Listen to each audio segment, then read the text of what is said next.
We're live now. Okay.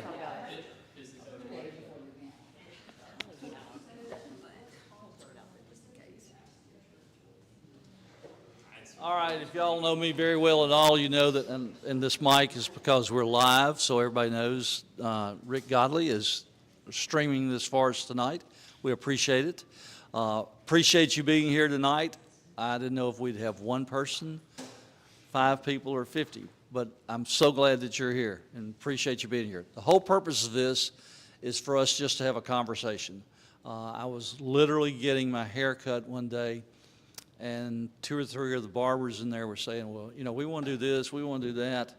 What about zoning? You know, just asking questions. I said, you know, we just need to have a meeting where people can come and talk and ask your questions and see what we can do. So that's what this is all about.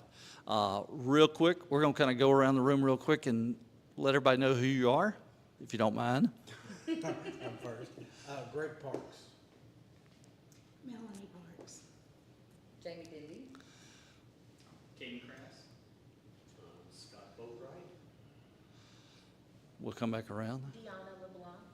Kathy Wyatt. Kathy is with, I should have had people tell what you're with, but Kathy is with, you tell them because I'll mess it up. Enterprise at Louisiana Tech University, and we love new businesses. She's looking for people who want to start a business in this class today. All right? John? John Freeman. Public Works Director at Ruston. Lauren Dowden, Main Street. Director at Ruston. That's you, Beth. Oh, Beth Bennett, Assistant to the Mayor. Jim Hayes, zoning administrator. Lynn Sharp. Bobby Williams, Morris Bank. And I'm Randy Braddock. I'm a large financial group. Randy's here for one purpose and one purpose only, and that's to see if we can raise another couple of $100,000 for the skate park. We're trying.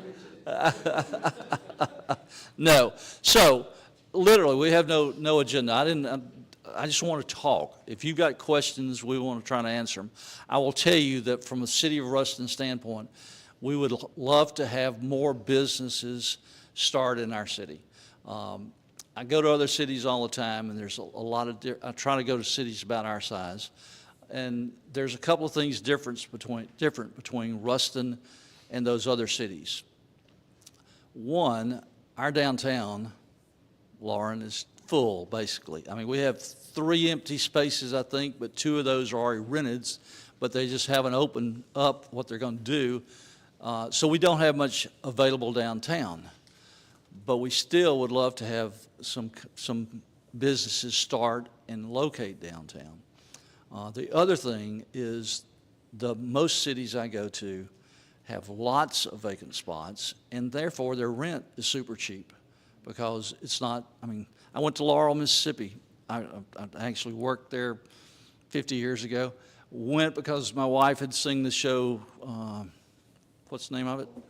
Home Again? Whatever. Hometown, whatever it is.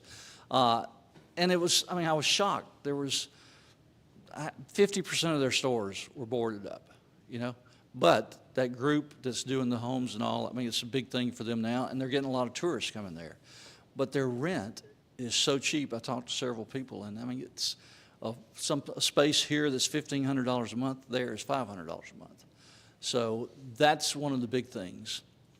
The other thing is, we have done a lot of work in the last 11 years on infrastructure, so we're ready for businesses, whether you're big or small.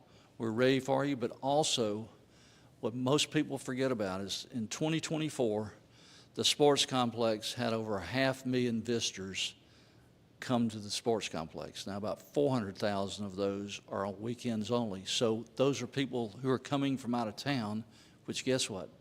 Plays right into small businesses and businesses within our city. So I'm going to kind of stop for a minute and ask if there's any questions yet that you want to talk about, and there's no stupid question. Ask anything you want to ask. And please ask something. Anybody in here thinking about opening a business? All right. You want to tell us about it? Absolutely. So I have a, So I have a LLC right now, Learning Loft, and what that is, I have a building and I'm just getting it ready. What that currently is gonna be, since I am in education, so it'll be like an after-school thing until it can be a full-time situation. It's gonna be after-school either tutoring.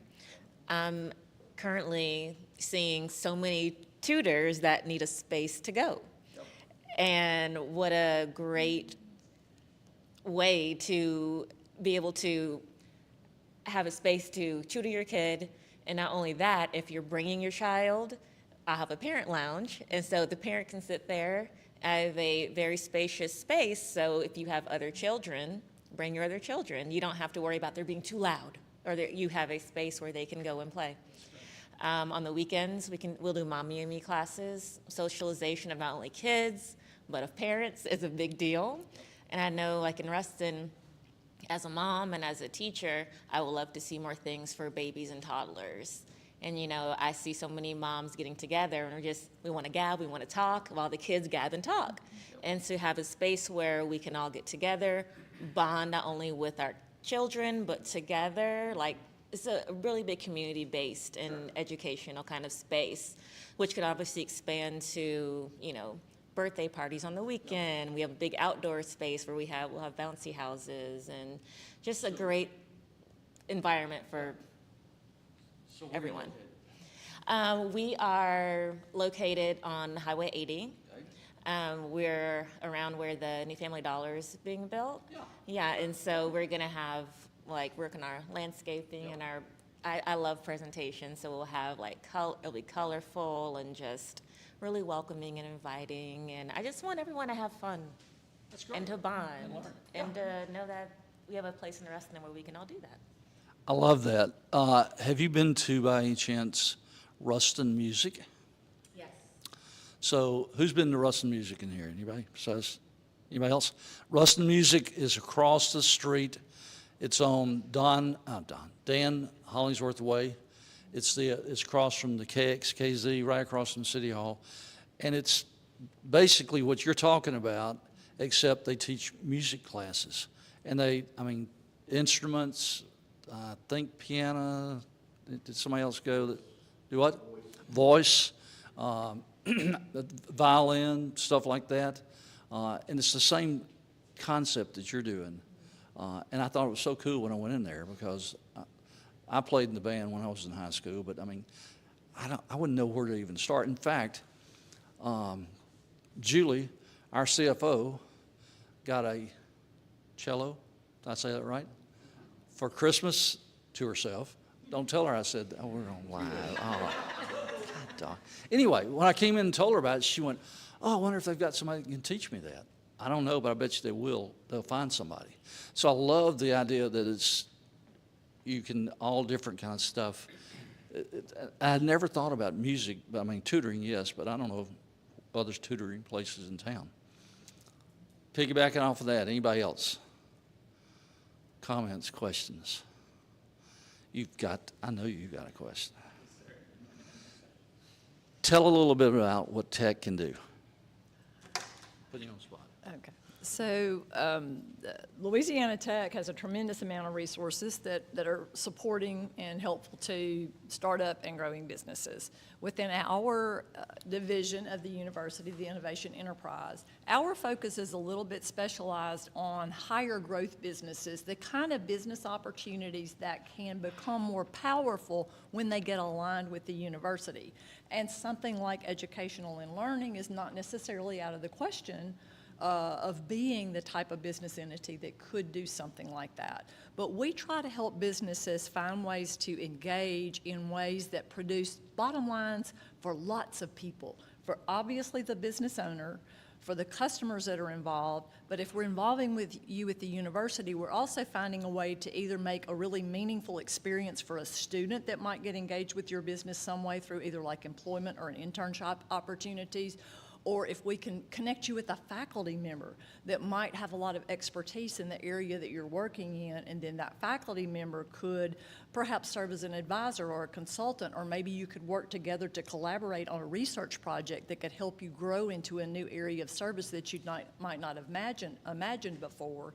And then we also try and play a role in helping businesses think broader beyond the local market. We want to serve our community, and we want to see good services that help people have a better quality of life here in Ruston. But what we really want you to do with your business is to figure out ways to go get dollars from outside Ruston and bring them back to our parish so that we grow our economy even more. So our role is to try and help businesses think in that way about how your business can become even more powerful as it gets operating and started here in the community.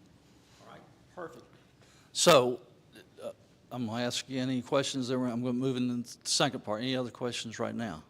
So many hands are going up.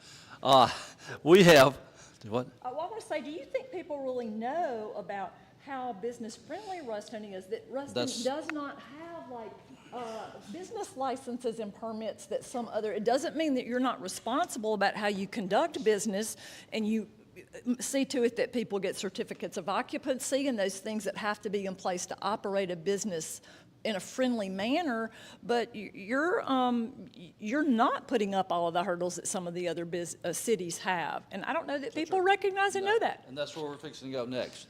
I have Jim Hayes here. Jim is our planning and zoning director.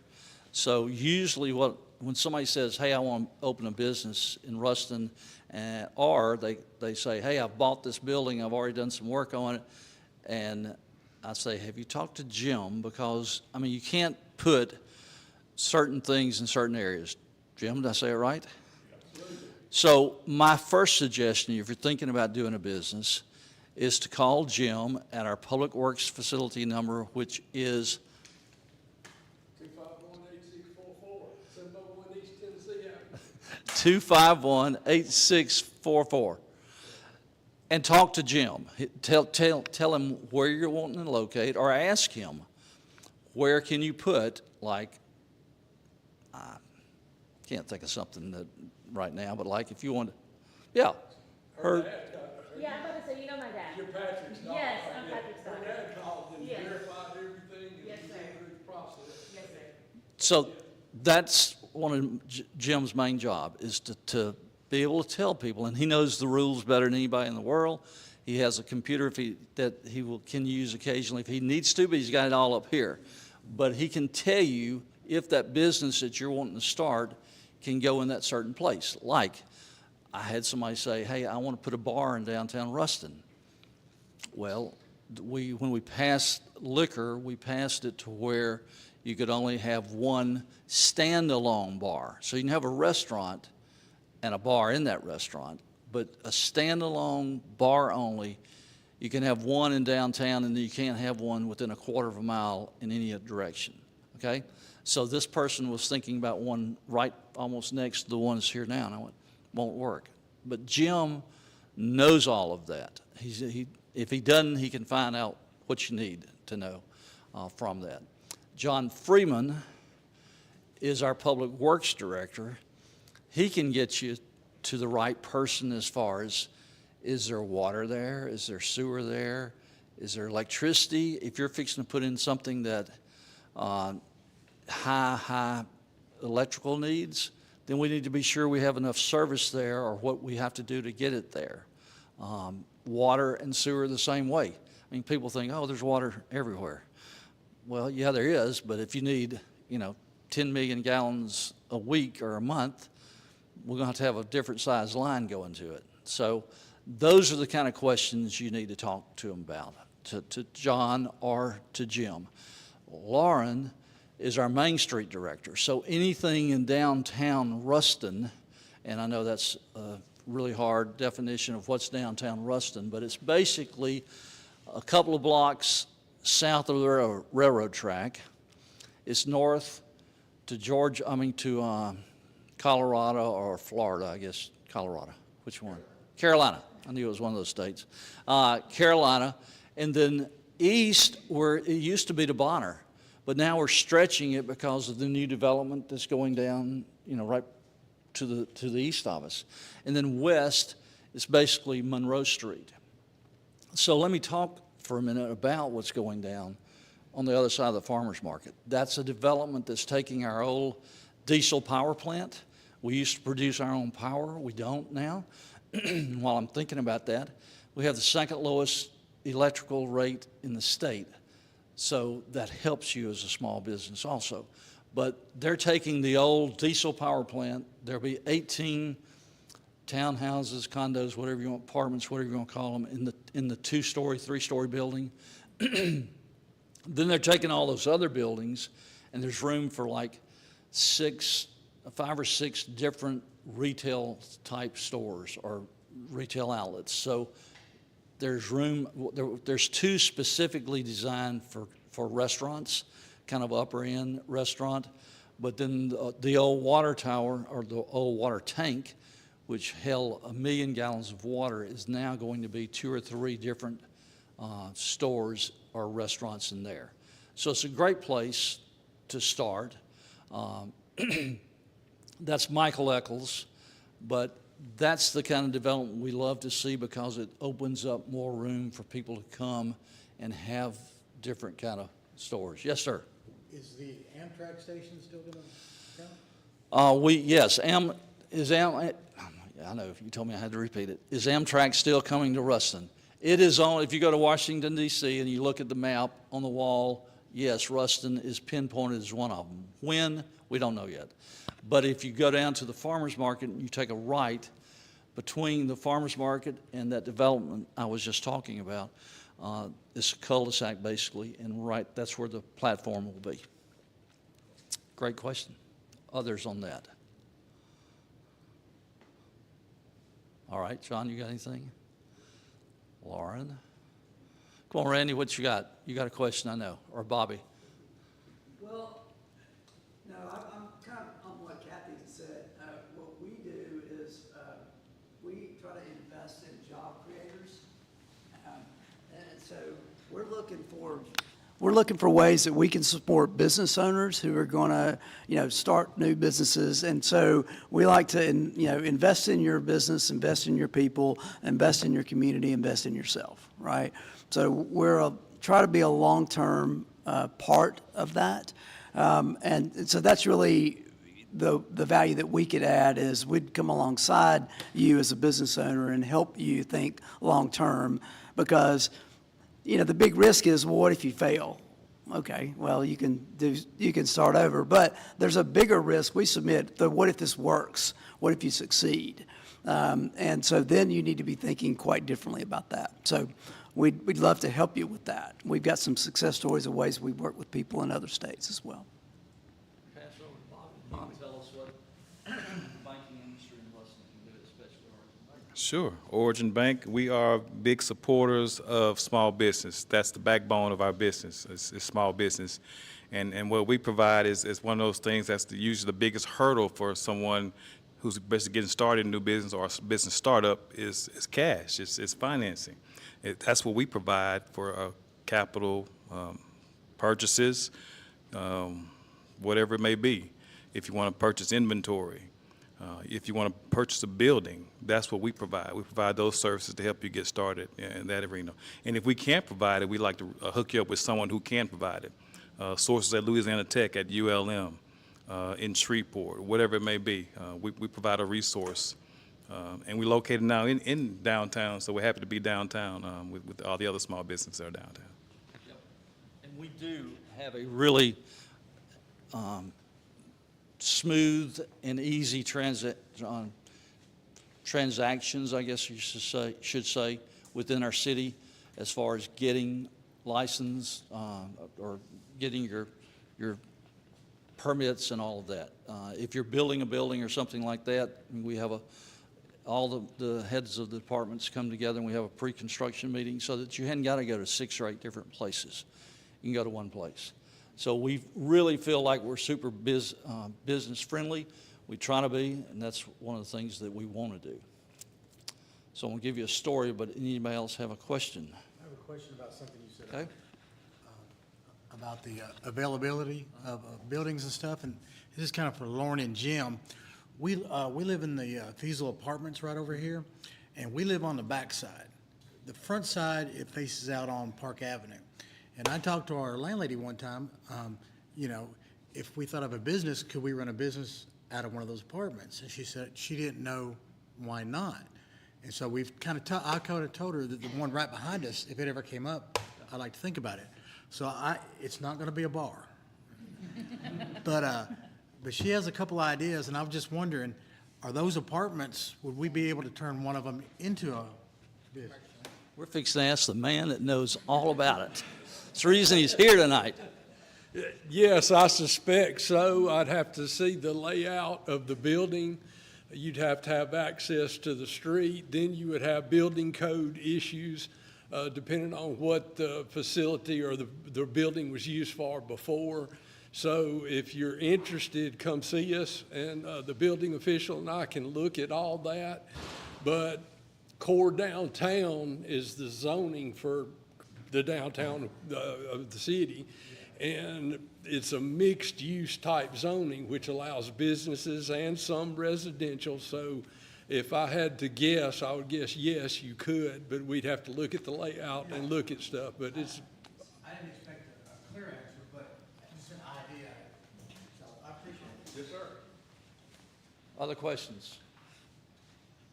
All right, so I won't hopefully, if I tell you this story, it'll maybe make you think of something you want to ask.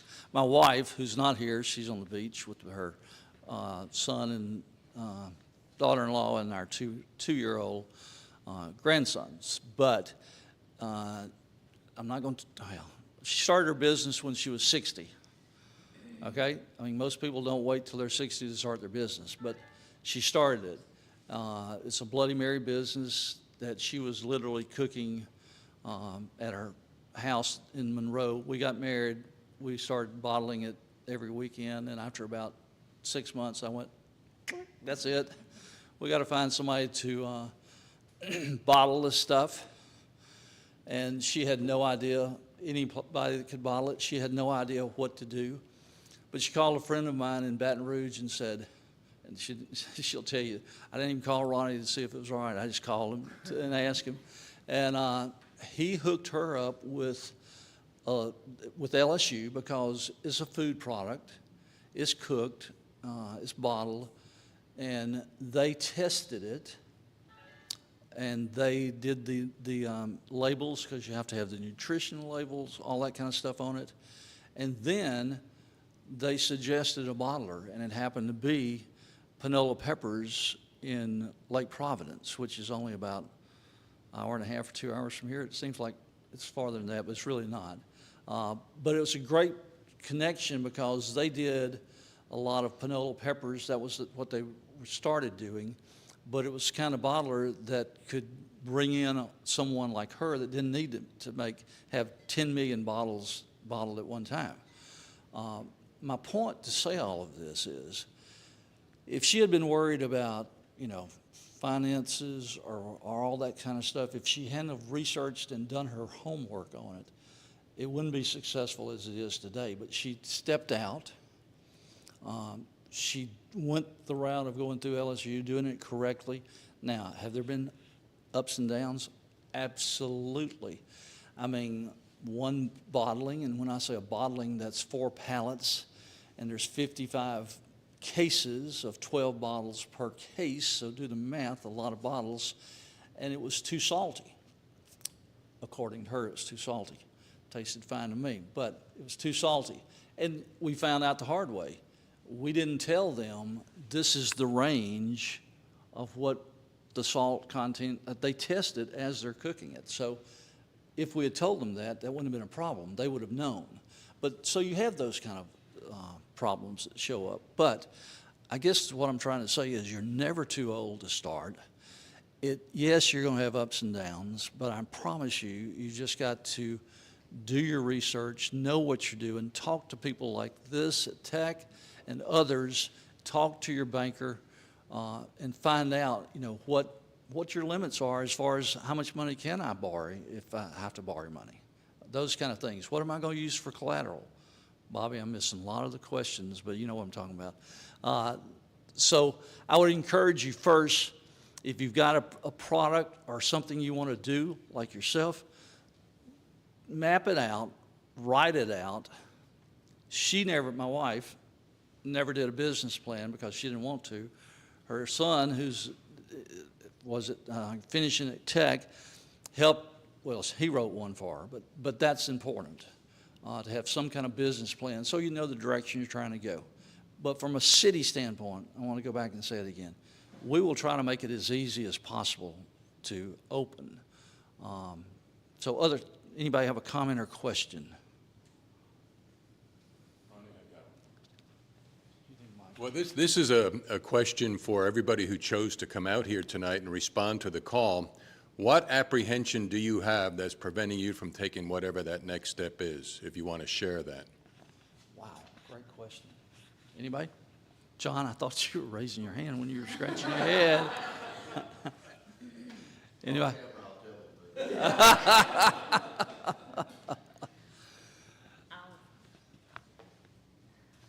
So I saw the post about tonight, and so my name is Jamie Dindy with Jamie Dindy Consulting, and what I do is help businesses from the ground up, and that's what we do every day. So I have clients that come to us. Had a call with these lovely people last week that have the idea and they don't know what they don't know. And tech is a great resource, and exactly what you said earlier as far as like y'all have a specific as to what your goals are and directing people to the right places. And that's the problem, I think, to kind of pick off what you're saying. What are the apprehensions? So many people just don't know what they don't know. And they're like, I have an idea, but I don't know where to start. I don't know what next step to take. Do I contact the city? Do I go find a lease and sign it before I even have a business plan or a, game plan and stuff? And so that's kind of where we come into play. And so I came tonight to try to just understand like what other types of businesses are coming to town, whether it's a service space versus a physical retail or restaurant type thing, because I get calls 10 times a week for businesses that are wanting to start up and needing to know where to go and what to do. And so we've put together kind of a package of resources, and I love to partner with the city and with the banks and businesses and stuff around town to offer those services up and spread the word, I guess, as far as resources go. I like that because, yes, you need to find someone like that.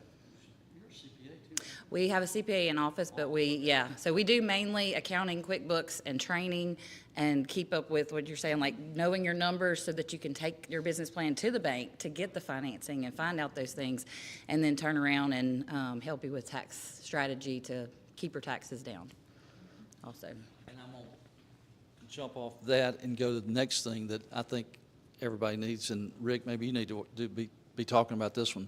Social media, you got to have it. I mean, when people ask me about them running for some office, one of those questions I ask them, are you on social media? Well, no, I really don't care that much about it. I might be on Facebook. I said, well, if you're going to win an election, you got to be on social media. Now, it's a two-edged sword, but in business, it's the same way. Kay did not like that, but she finally started doing some of it, and it's amazing. I mean, she gets orders from all over the United States. I mean, so otherwise, if it wasn't for social media, she wouldn't be there. So she hired someone, very small amount to do some of that because she wasn't comfortable with it. Find someone that knows all about the business, the plans, the financing, social media, everything else. Get you a group that you can bounce questions off of, because I promise you, you'll have questions, except tonight. Other questions or comments? I want to touch just a little bit on food and that type thing, because Jim, I know that's a big deal. Some people in this room might be thinking, I want to open a food truck or I want to open a restaurant. Jim, there's certain guidelines, and I don't need you to go into all the guidelines, but just kind of give them a brief idea on those type things. You really think I need this microphone? I'm pretty loud. Okay. Social media. Okay. Food trucks, generally, the way we handle food trucks, we've got 2 food truck parks, as you're aware, one right here by the railroad tracks and one on the north side of town by Carl Malone's properties over there. Both of those went through a process and got everything approved up front. They have the water, sewer, grease traps, the location set up, and they rent out to individual food trucks. That's the only 2 locations. Everywhere else you see a food truck, the ones sitting by themselves, or they have to apply to the Planning and Zoning Commission and get approval of a conditional use permit. Jim, let me ask a question. You're not saying there can only be 2 food truck parks. You're saying we only have 2 at a time. That's correct. We have 2 at the time. We And can have more if the area is zoned correctly. that's correct. I would like to see one closer to the sports complex on the south side of town. But that's beside the point.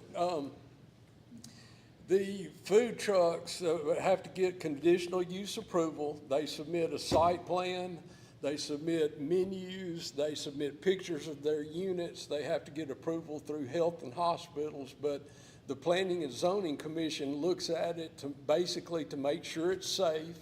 It has to be on commercially zoned property or government property. But they want to look at it and make sure it's safe. Once they get their conditional use permit issued for one specific location, that's good for 1 year. And at the end of that year, if they're doing great in business, they can renew that permit each year from then on. But food trucks, man, that was a wonderful thing. I've been with the city 32 years now, fixing to start my 33rd. And we didn't have food trucks for a long time. And I think this gentleman right here, he went to a food truck park somewhere and he came back telling me, wow, we saw this, and it's really exploded since then. I love the food trucks in Ruston. I hope y'all do too. But the more food trucks, the better, and different types of stuff. But if you have a question about that, y'all call me. Go ahead. I was just gonna ask, as far as you're saying food truck, the permits for that physical location, what about food trucks that move or just are going to a certain, like, clinic or somewhere for, they have to have the same Hilton hospital permit? Well, those are not allowed, or not permitted, let's put it that way. If you have your house, you have a child's birthday party and you want a food truck or a snow cone stand or something, they can come to your property for 1 day, for an afternoon or whatever, and we don't issue permits for that. But you can't have a food truck and move from location to location to location. Our code enforcement will come and have a chat with you and ask you to either leave or get approval for a specific location. Each one of these food trucks you see has gotten approval for that lot. They've gotten approval from that property owner to be there, and were issued a conditional use permit for 1 year. But if somebody wanted to do that, we could work through and possibly Jim would research it and figure out from other places how they've done it and that kind of stuff. Well, So we're not saying no, you can't. Right. Yeah. We're saying bring it to us and let us see. Because I mean, we've dealt with a lot of food trucks in this area and stuff that come through us, and we've helped them get started and everything. And they ran into issues with other parishes, and I got a permit to go to this event that was, asked of us, and we paid for the permit for the year. But now we're gonna go over here, and we gotta get another permit. And we gotta get another permit, and every time they move, they gotta get a new permit. It's like, is there not a citywide permit to allow it within a city limits area or something, rather than getting multiple permits? at this point, we do not, but as the mayor was alluding to, our zoning code is a living document. We make revisions to it 4 or 5 times a year. We listen to folks like yourself, contractors. We listen to the property owners. And when they come to us with something, we tailor the zoning code to fit Ruston. and if it makes sense, we'll work on it and get something done. However, at this point, we don't have a vendor's or peddler's license per se where they can move from one spot to another. Jim touched briefly on restaurants and all the things that, I don't need to go to the zoning and all, but what they have to have, because a lot of folks in here might not realize you have to go through the Department of Health and all those kind of things. The food trucks? Yeah, no, not food truck, a brick and mortar restaurant. That would be Jeremy Dutton, the building official, but I know that it has to be in a commercial zone, zoning-wise, a commercial zone. They have to meet parking requirements, landscaping requirements. I'm glad to put a face to the name. Jamie Dindy, I've heard numerous times, but she was laughing because we chatted. But health code-wise, Mayor, I'm not real sure. I know they have to go through health and hospitals. They have to have the vent fans over the, all that stuff. But that would be a Jeremy Dutton, our building official, question. Yeah, and the reason I brought that up is, like the vent hood. If you're gonna fry something, you gotta have a vent hood, and people think, oh, that's $1,000. No, it's a huge amount of money. So my point is, ask somebody, come to us, come to our building. Our building inspector, he will look at your plans, he'll see what you need to know. I mean, he's a wealth of knowledge. We're available all the time. Set up an appointment and come talk to him before you make a mistake and spend a lot of money. So while I'm on that subject, permits, you have to have a permit. And believe you me, before I became mayor, I got my hand slapped several times. And Mark Joyner, who, John, is he still with the State Fire Marshal's office? I think he's doing that. Somewhere in the state stuff, and he slapped my hand really good because at that time I was doing flipping houses and all kind of stuff. And I finally said, Mark, just tell me when you got to have a permit. He said, I'm going to make it real easy for you, Ronnie. If you take a board out of the house, or you put a new board in the house or restaurant or commercial space, you better come check with us first so we can tell you if you need a permit or not. And that's a really good way to look at it. No, it's not that tight, but before you go and there's a certain place in this town that went in and built a whole new bar and spent a bunch of money, never got a permit, and didn't do anything right, and we had to stop them, cease, desist, the whole works deal. So come talk to us. Get the answers first before you step out. Don't waste a lot of money on something that you're not going to be able to use. Does that make sense? Question on inside versus outside city limits. I can only answer, and John and Jim and everybody else can only answer. Well, I take that back. John probably knows because he's been here so long.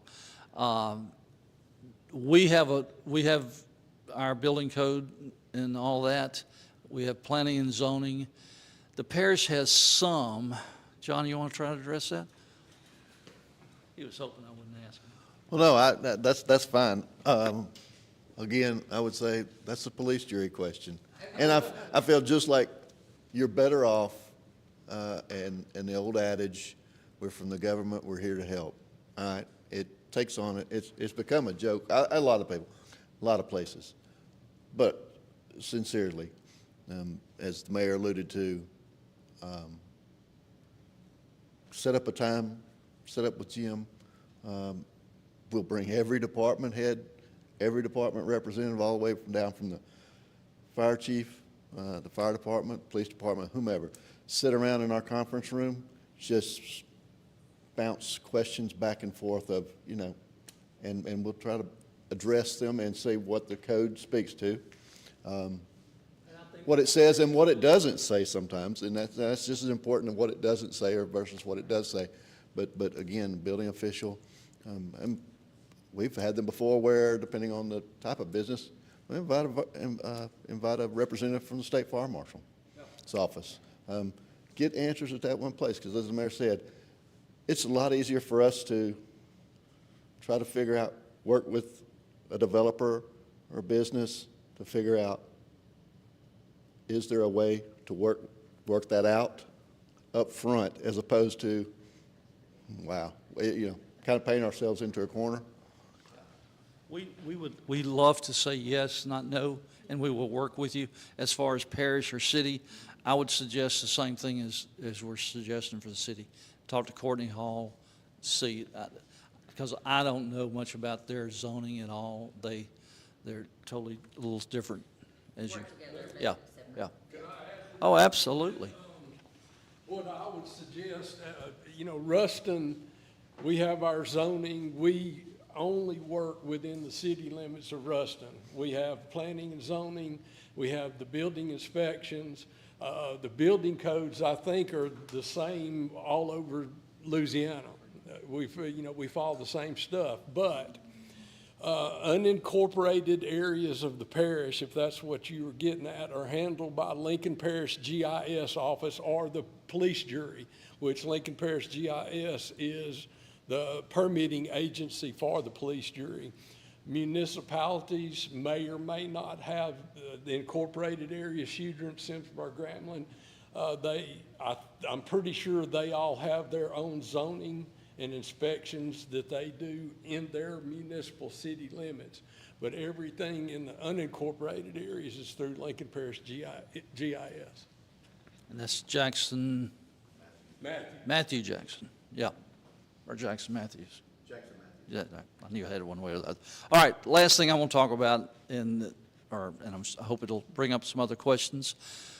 We have a lot of, well, we don't have a lot, but we have some downtown buildings that have upstairs that are second floors that are not in commerce. We would love to get those into commerce, whether it's apartments or some kind of business.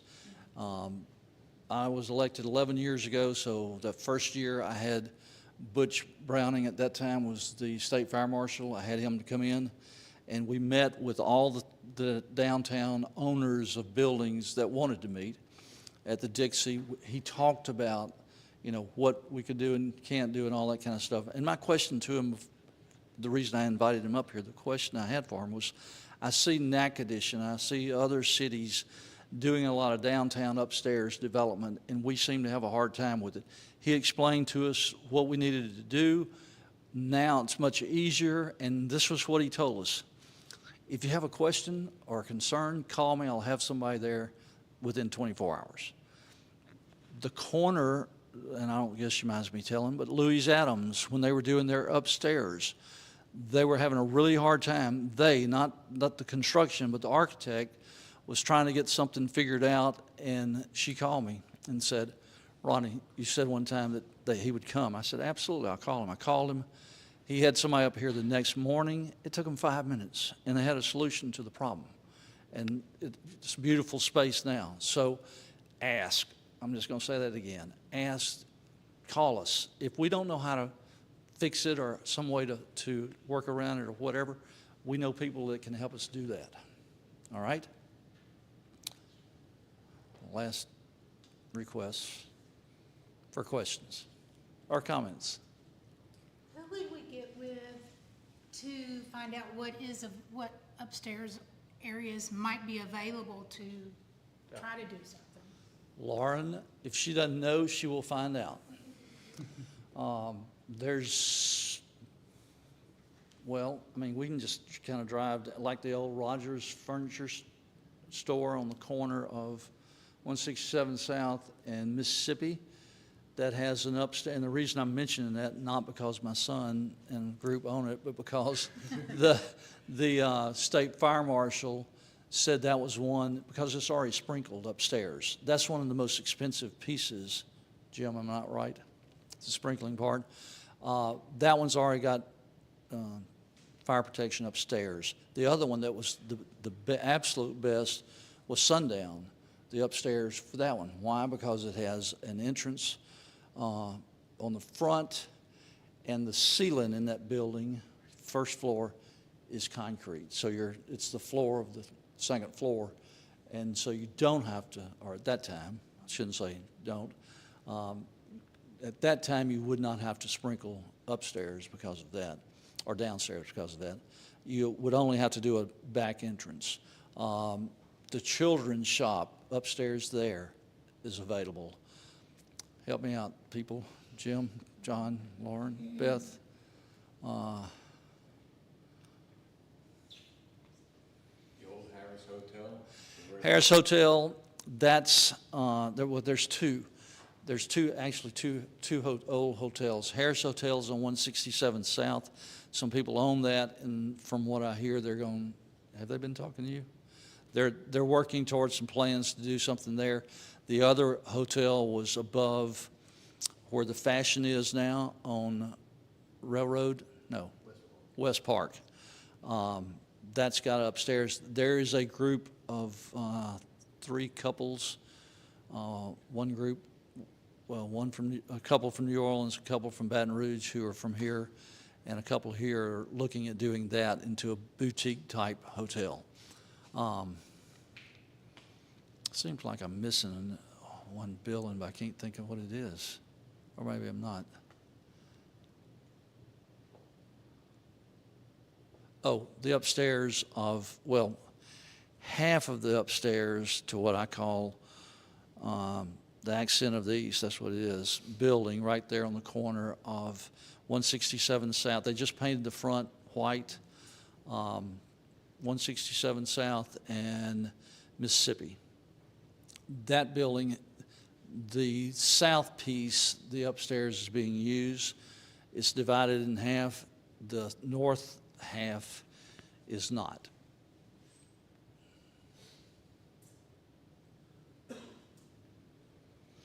And I hope you've noticed downtown across from the Dixie, the old post office building, they've been waiting for 6 or 8 months for federal approval on their tax credits. If you drive by right now, you can see the windows, which are replica windows of exactly what was put in there in 1906.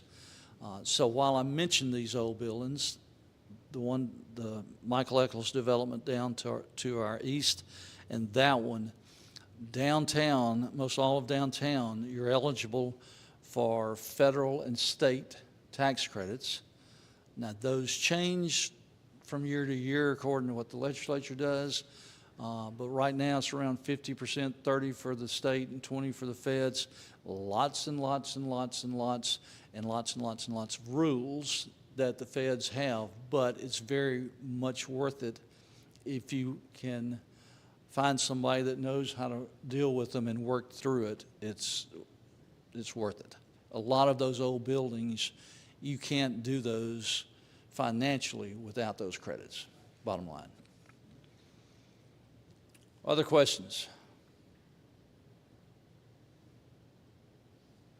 Well, I want to thank Rick again for streaming this for us. Rick, in case you don't know, also oversees and manages the Lincoln Parish Museum on the corner of 167 North and Maryland, we are one block Maryland. out of the downtown footprint. We are, no man is an island, I am a rock, and, but. I think that was a jab for me to get that done. But no, he does a great job. And if you haven't been to the museum, you need to go check it out. I mean, it's unbelievable, the artifacts and everything else that are in that building. And Rick's done a great job of bringing that entire museum back to life. All right, last chance. Jim, anything? Beth? Lauren? All questions downtown? Lauren's your person. 251. 8647. She's only been with, hey, she came in she came in about a week before the Peach Festival. So she had the Peach Festival, then she had Juneteenth, 2 dog days of summer, large dog days of summer. So, John Freeman, phone, you got any questions? 242-7700. Oh my gosh. Public Works, give us a call. Yep. One last thing before we go. We as a city used to have our own fiber for businesses. We have sold that to Ritter, which is in town, in their community fiber is called Right Fiber. They've been doing lots and lots and lots of putting fiber throughout our city. Should be ready a couple of weeks, I think. John, is that still kind of? Will be built out in the next couple of weeks. Yeah. So we're very excited to have them. If you're thinking about starting a business, no matter where you are, that, besides the city, that's your second most important call. Point in case, we had a new bank that came to town, and literally 23, 24 days before they opened, I get a call late after hours, from a panicking bank manager who said, Ronnie, I don't know what happened, but we don't have fiber. And bank can't run without fiber, and a business can't run either, really and truly. So we were able to jump through some hoops and get it done. And then lo and behold, literally 3 months later, the same thing happened with another business. And I was just amazed that they forget fiber. But think about that, your utilities, all of that, so very, very important. All right, thank y'all so much for coming. We had no idea what to expect. We didn't want to have an agenda. Now we have an idea. We'll do this again. So as you develop what you want to do, let us know. Please call me, 278, everybody has my number, 278-9701. Call me anytime. Be glad to talk to you because I can direct you to the right people that you need to talk to. All right? Thank you so much for being here tonight. Have a great rest of the week.